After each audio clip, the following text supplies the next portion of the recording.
सतनाम सतसाहेब सत्य कबीर महाचेतन सतपुरुष परमपिता परमात्मा के चरणों में कोटि कोटि वंदना करते हुए सभी भगत समाज को प्रणाम। जय गुरु महाराज की। तो प्यारे सज्जनों, मुक्ति भक्ति के जिज्ञासु हंसो, आज सतगुरु कबीर साहेब की साखियां आपके सामने लेकर फिर हाजिर हुए हैं। तो 3 अंगों से साखियां आज ली जाएंगी: दुविधा, सहज और अनुभव ज्ञान। तो बड़े ध्यान से हम सभी सुनते हैं और विचार करेंगे। जय सतगुरु सत्य कबीर।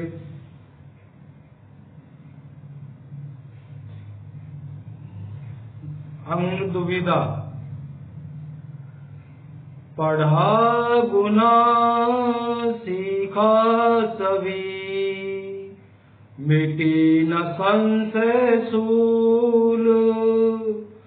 कहे कबीर का से कहूँ, यह सब दुख का मूल। सतगुरु कबीर साहब कह रहे हैं, हे मनुष्य जीवो, हे प्राणियों, पढ़ा गुना सीखा सभी।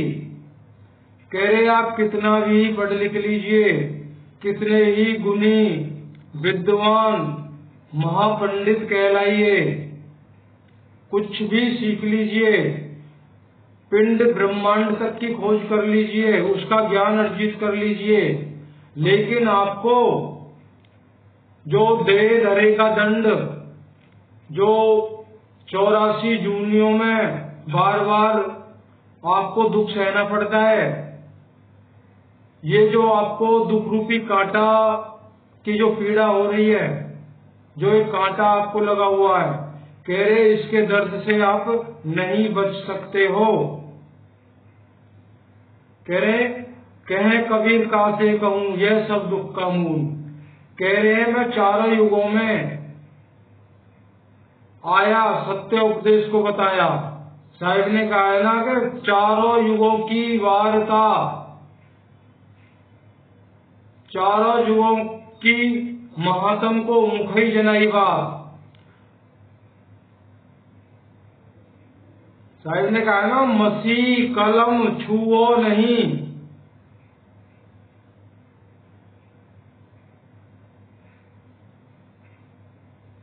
कह रहे मैंने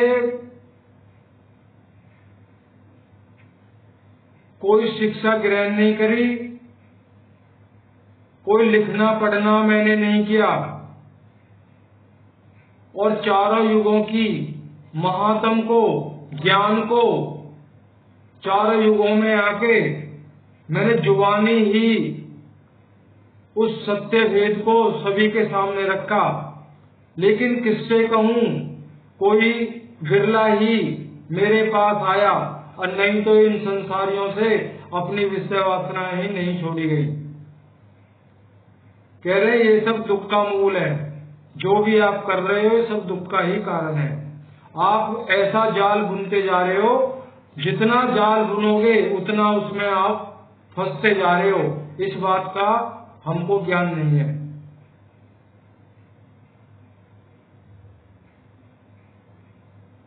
आगे कहते हैं, चींटी चावल ले चली, बीच में मिल गई दार। कहे कबीर दो ना मिले, एक ले दूजी दार। अब सज्जनों, ये दुविधा का अंग चल रहा है। अगर हमारी सूरत 2 जगह अटकी है, 2 नावों में हमने पैर रखा हुआ है, और दोनों नावें विपरीत दिशा की तरफ जा रही हैं, तो कैसे पार होंगे? ये तो बहुत सीधी सी बात है कि दोनों नावों में पैर रखें तो कैसे पार होंगे? नहीं पार हो सकते, डूबना ही है। तो साहिब कह रहे कि एक चींटी के माध्यम से उन्होंने समझाया है। कह रहे चींटी चावल ले चली। एक चींटी होती है, वो चावल लेके जा रही है, आगे रास्ते में उसको दाल मिल जाती है और चींटी सोच में पड़ जाती है, इस दाल को भी मुझे लेना है। वो दुविधा में आ गई। अब दोनों को एक साथ नहीं लेके जा सकती। कह रहे या तो चावल छोड़, दाल को लेके जा, या चावल जो तेरे पास है उसे ही लेके जा।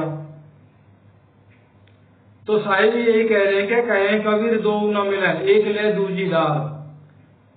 तो भक्ति एक की करनी है। उस सार शब्द महाचेतन सार शब्द स्वरूप परम पिता परमात्मा, केवल उसको पकड़ना है। उसके अलावा सब असत्य है, सब मिथ्या है।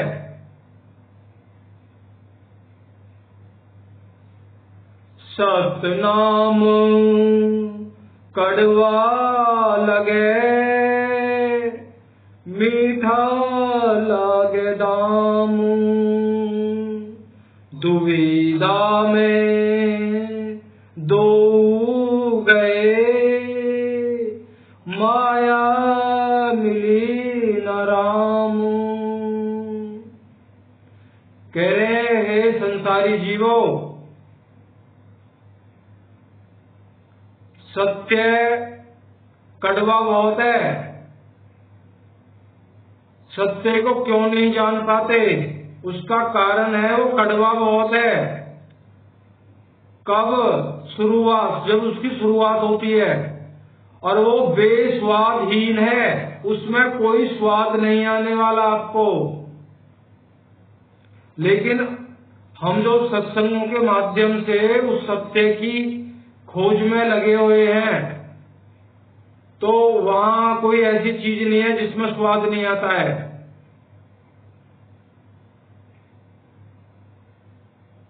सब में स्वाद आता है। प्रवचन भी मीठे मीठे होते हैं, उनमें सुनने में स्वाद आता है।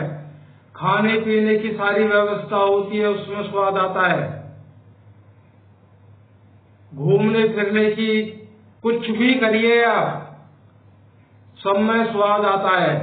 लेकिन साहिब कह रहे सतनाम कड़वा बहुत है, पियत निकारे जान। अगर सत्य को अपनाओगे तो एक बार तो आप हमारी जान ही निकल जाएगी। साहिब कह रहे हैं कि एक बार आपकी जान ही निकल जाएगी, इतना कड़वा है वो। लेकिन बाद में उससे बराबर कोई मीठा इस संसार, इस विश्व के अंदर है ही नहीं। उस जब वो बाद में इतना मीठा होता है, उस मिठास के आगे सारी मीठी चीजें फेल है। कह रहे हैं सतनाम कड़वा लगे, मीठा लागे दाम। अब दाम के भाव का अर्थ है उसमें सब आ जाता है। मान सम्मान, धन दौलत, पुत्र स्त्री, पद प्रतिष्ठा, सब आ जाता है। ये सब हमको चाहिए। क्यों? ये हमें मीठी लगती है, इन्हीं में स्वाद आने वाला है। कह रहे दुविधा में दो गए, माया मिली न राम। अब दोनों को पकड़ा हुआ है, स्वाद भी। एक मुट्ठी में स्वाद को पकड़ा हुआ है, एक मुट्ठी में हमने परमात्मा की भक्ति को पकड़ा हुआ है। कह रहे दुविधा में दो गए, माया मिली ना राम। ना तो माया मिली ना राम मिले, गए कहाँ? 84 में। सीधी सी बात है।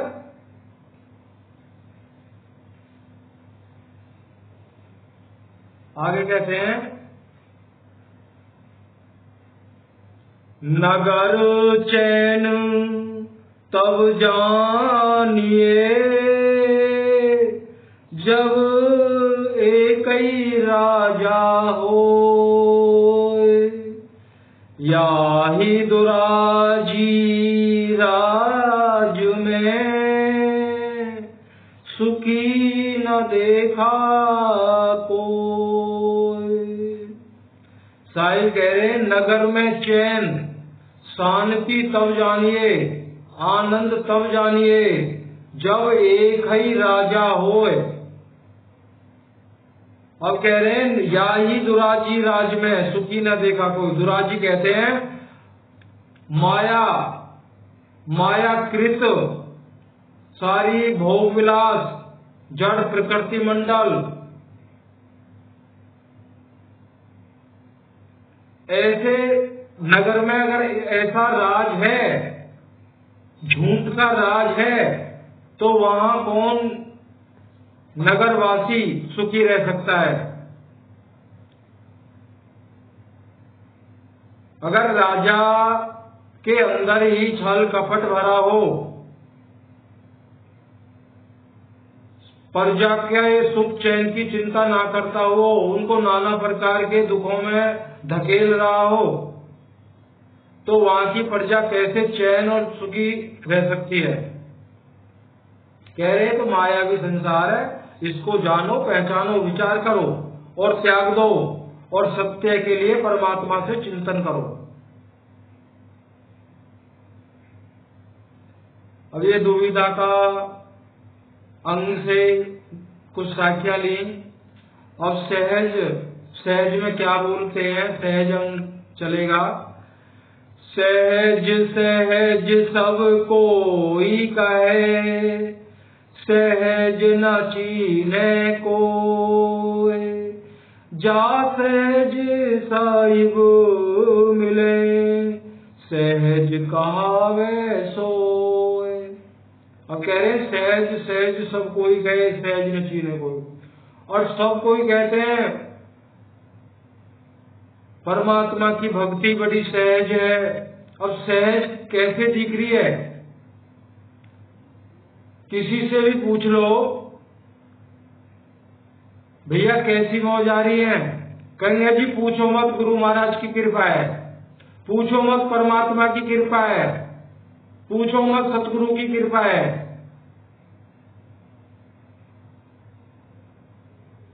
जब मौज है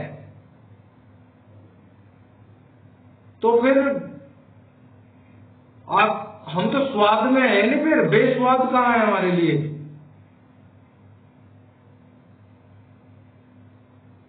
जब स्वादहीन हो जाए हमारा जायका, जब बेस्वादहीन हो जाएगा, किसी चीज में स्वाद नहीं आएगा, सम दृष्टि हो जाएगी, नहीं सुखी नहीं दुखी, तो मालिक की शरण में है। आजकल प्रत्यक्ष देखा है, लोग यही बोलते हैं।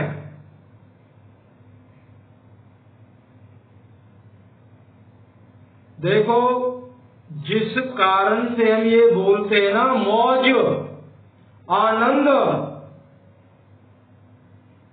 वो क्या है, माया। साहिब ने कहा है एक अचरज सुनो भाई, मुंह से बिलाई एक ही संग, कहो कैसे जीवित रहें। अगर चूहा और बिल्ली का आपस में विरोधाभास है, हम सब जानते हैं बिल्ली चूहे को खा जाती है, तो चूहा बिल्ली के साथ कब तक सुरक्षित है। ऐसे ही कह रहे हैं कि जीव और माया का दोनों का एक साथ रहना खतरे से खाली नहीं है।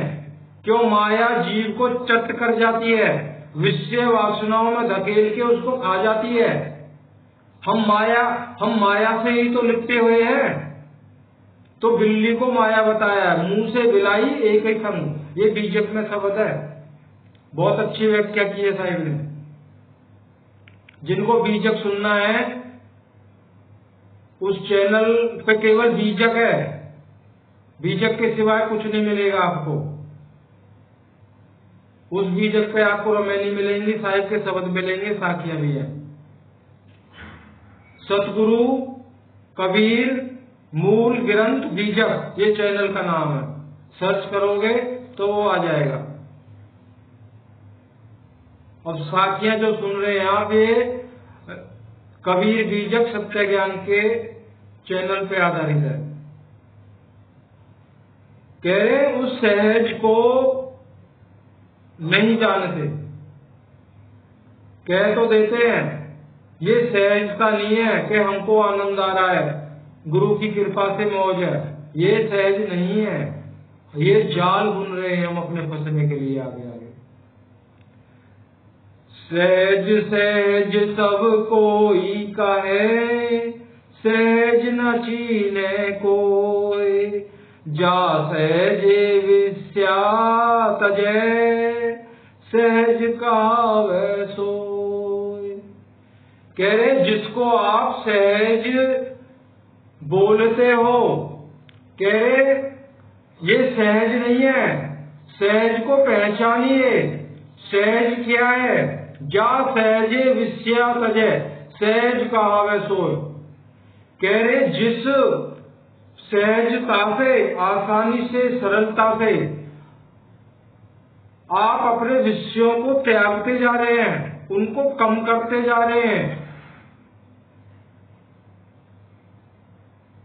5 विकार जो बहुत मुख्य और बड़े पावरफुल है, काम क्रोध लोभ मोह अहंकार, 5 कर्मेंद्रियां, 5 ज्ञानेंद्रियां और एक 11वां मन।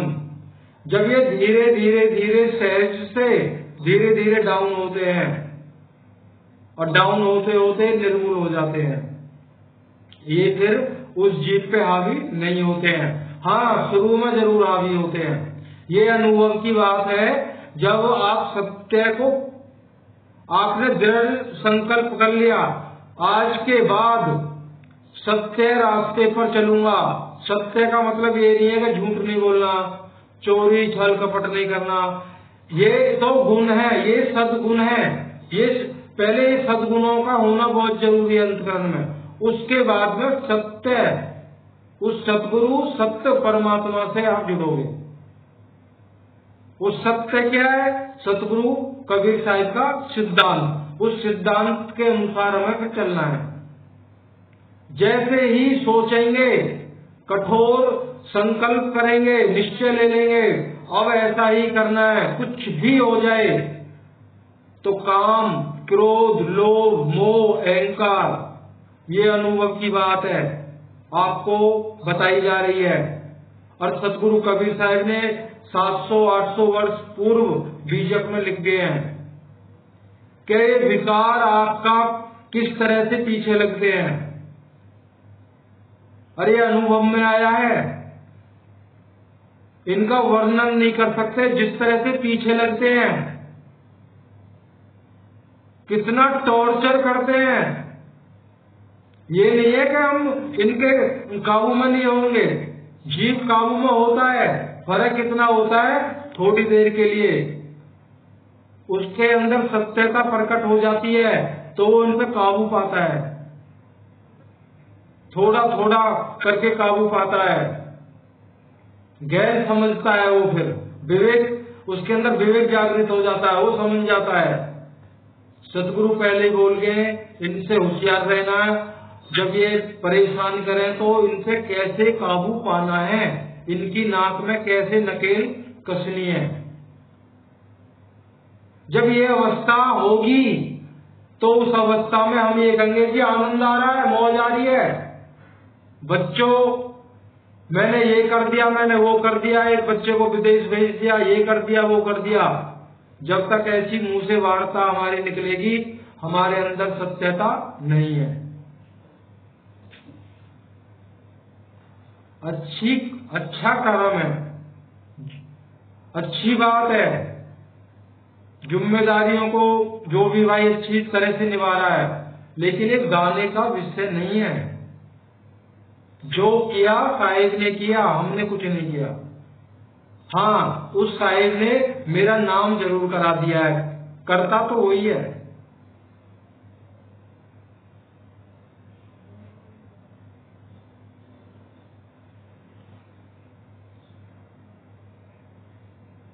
फिर कहते हैं आगे साहेब, सहजे सहजे सब भया, मन इंद्री का नाश, निकामी से मन मिला कटी कर्म की फांस।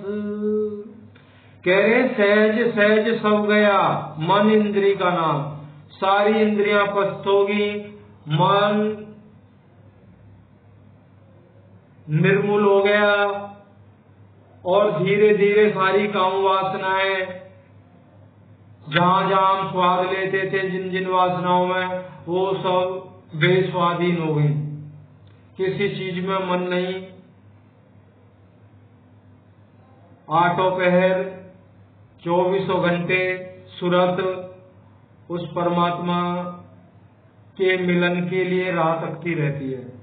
वही केवल एक चिंता रह जाती है, बाकी चिंता तो सतनाम की, बाकी तो सब बेकार है।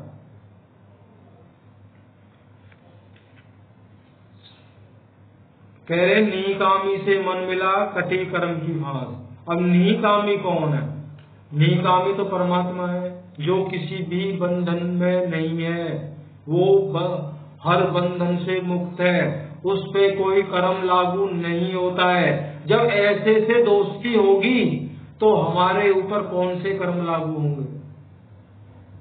कटी कर्म की फांस। जो कर्म हमारे हैं ये हम सब जानते हैं। कर्म को 3 श्रेणियों में बांटा गया है, क्रियमान कर्म, और एक संचित कर्म होते हैं, एक प्रारब्ध के कर्म होते हैं, क्रियमान कर्म होते हैं। तो हमारे क्रियमान कर्म तो स्टॉप हो जाते हैं। जैसे सत्य पर चलेंगे तो फिर हमारे ऊपर कर्म लागू नहीं होगा।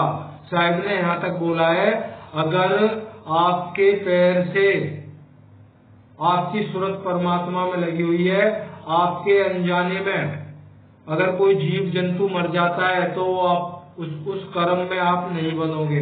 क्यों? आपकी सूरत तो उस समय वहां पे थी ही नहीं।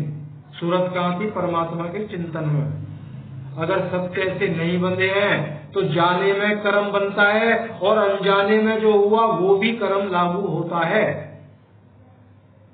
तो इसलिए कर्मों की फांस धीरे धीरे कट जाती है।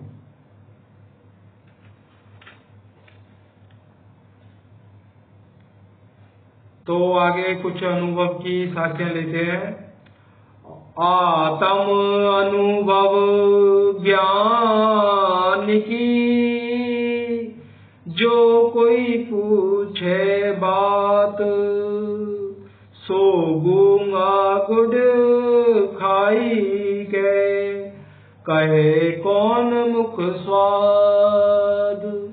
आजकल कई भाई प्रश्न भी कर देते हैं। इस सेवक से भी किसी ने पूछा था क्या आपके पास में सत्य नाम है, तो उनको बता दिया गया सत्य नाम के बगैर इस सृष्टि के अंदर कोई भी जीव विरक्त नहीं है, खाली नहीं है।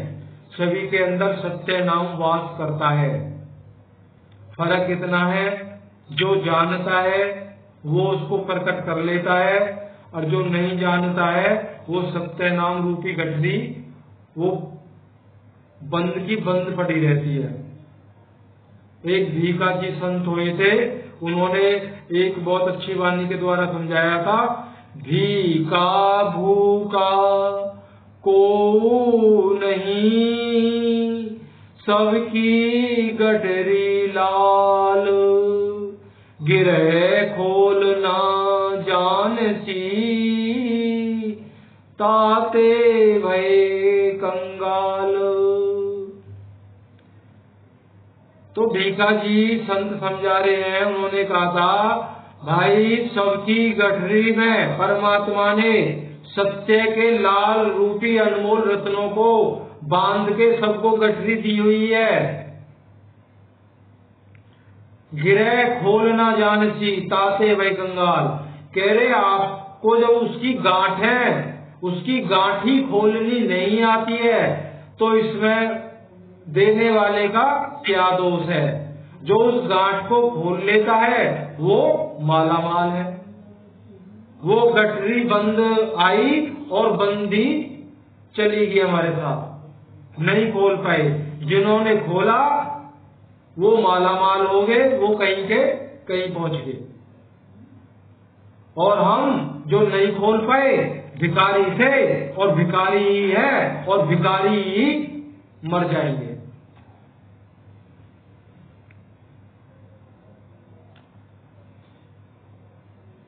तो अनुभव की बात तो अवर्णनीय है, उसका तो वर्णन नहीं किया जा सकता। साहिब ने कहा ना, जैसे गूंगे को गुड़ दे दीजिए और उससे पूछिए इसका स्वाद क्या है, तो गूंगा क्या बताएगा, क्या स्वाद बताएगा? गुन गुन गुन गुन करके रह जाएगा। उस गुन गुन से क्या हमें पता लगेगा कि मतलब कि इसका स्वाद क्या था? नहीं पता। तो अगली साखी में इस बात को खोल रहे हैं साहेब से, जो गूंगे के सैन को गूंगा ही पहचान, त्यों ज्ञानी के सुख को ज्ञानी हो सो जान। कह रहे जो गूंगा होता है उसके इशारे को दूसरा गूंगा समझ जाता है। गूंगे के सैन को, उसके इशारे को वो दूसरा गूंगा समझ जाता है। एक अनुभव जो अनुभव हो गया है जिस भाई को, जिसको आत्मा परमात्मा का स्वरूप परिचय ज्ञान हो गया है, उस ज्ञान को दूसरा भाई जिसको ये प्राप्त हो गया है वही जान सकता है, तीसरे को तो महक भी नहीं आएगी। ये वो चीज है, इसका वर्णन नहीं हो सकता।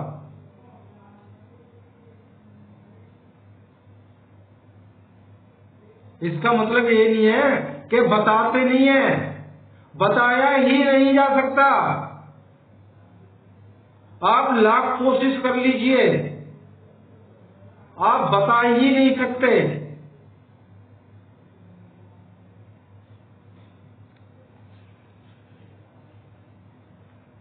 इस भेद की एक उदाहरण के माध्यम से पिछले सत्संग में बताया गया था। वो गुप्त भेद है, उसका वर्णन नहीं हो सकता है, किसी भी की कीमत ही क्या है कर ही नहीं सकते।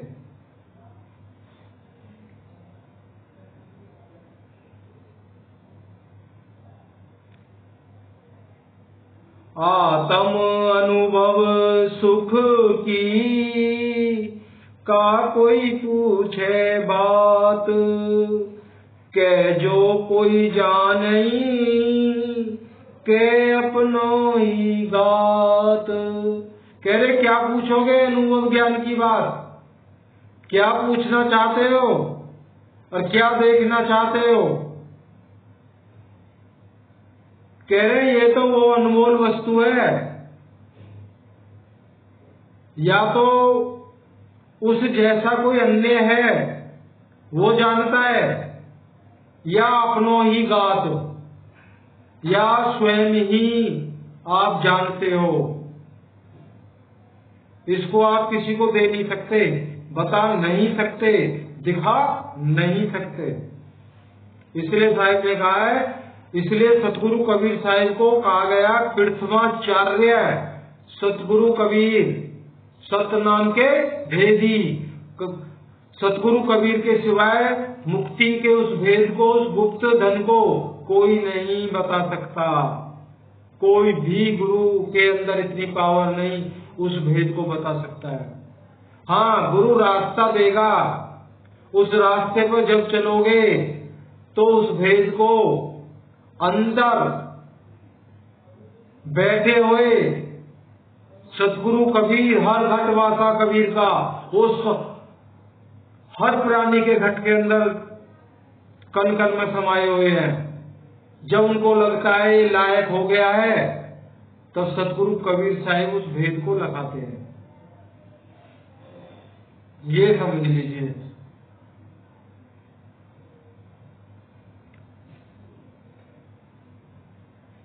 तो थोड़ा समय भी हो गया है, इसकी 2-3 साखियां रह गई हैं, उनको समय मिलेगा।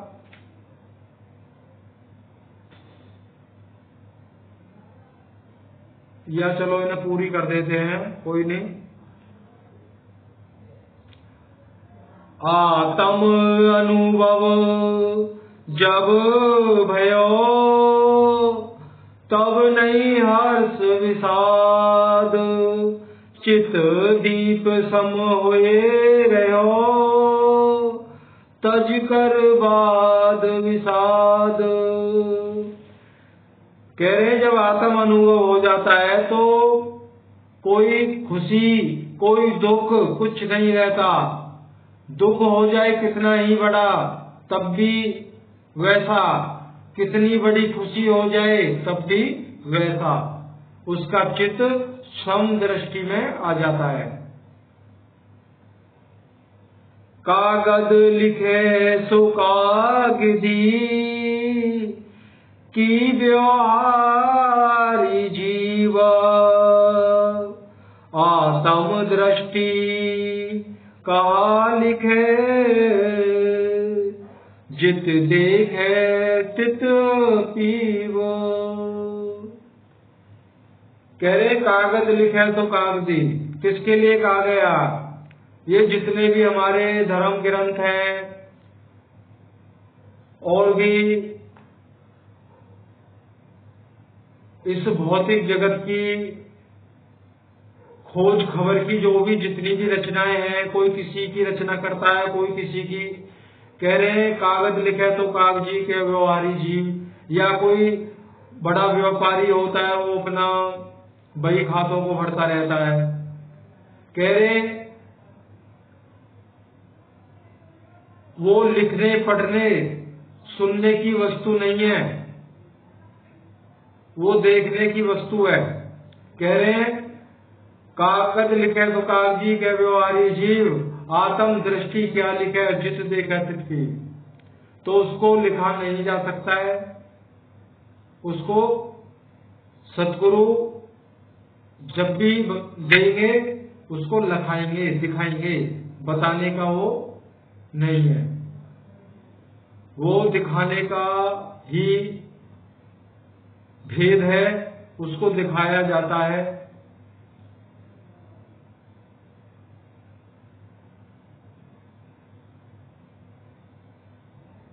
तो आगे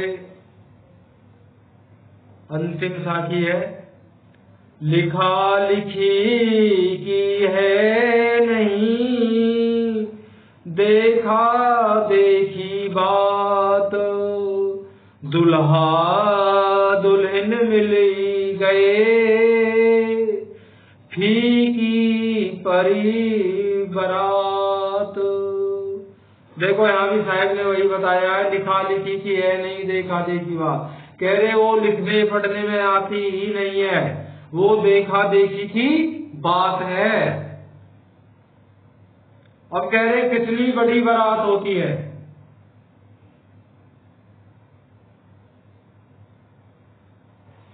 कितना बड़ा प्रोग्राम करोड़ों में हुआ करते हैं आजकल, तो कितना मनोरंजन होता है। लेकिन जब दुल्हा और दुल्हन मिल गए तो फीकी परी बारात, एकदम सब कुछ रंग उतर जाता है।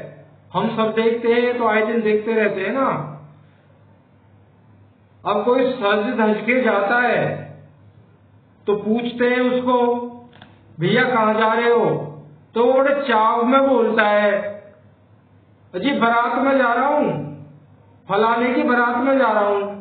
उसके अंदर इतनी चुस्ती फुर्ती और उतावलापन होता है और चेहरे पर मुस्कुराहट होती है। लेकिन जब वो आता है तब उसको पूछिए, भैया कहाँ से आ रहे हो? मुंह लटकाए के कहेगा अरे एक बारात सी में गए। तब ये बोलेगा एक बारात सी में गए। कितना परेशान हो गया हुआ बारात सी में जाके, जब जा रहा था तो उतावलापन था। तो ऐसे ही आत्मा और परमात्मा का जब मिलन होता है, ये सारे विश्व रूपी माया कृत प्रकृति मंडल ये बराबर के समान समझो। इसमें आनंद आ रहा है, बड़ा आनंद आ रहा है। तरह तरह के मन लुभावने वाले विषय हैं इसमें, नाना प्रकार की कीड़ाएं, जो मन चाहे उधर मुड़ जाता है, जो स्वाद चाहे इंद्रियों को जो स्वाद चाहिए वो मन को टारगेट करती है, मन बुद्धि को टारगेट करता है और उसका स्वाद लेते हैं। लेकिन जब आत्मा और परमात्मा का मिलन हो गया तो ये सारे विषय विकार रूपी स्वाद फीकी बरात पड़ जाती है, उसी प्रकार ये सब फीके हो जाते हैं। कुछ भी तो अच्छा नहीं लगता है यहाँ।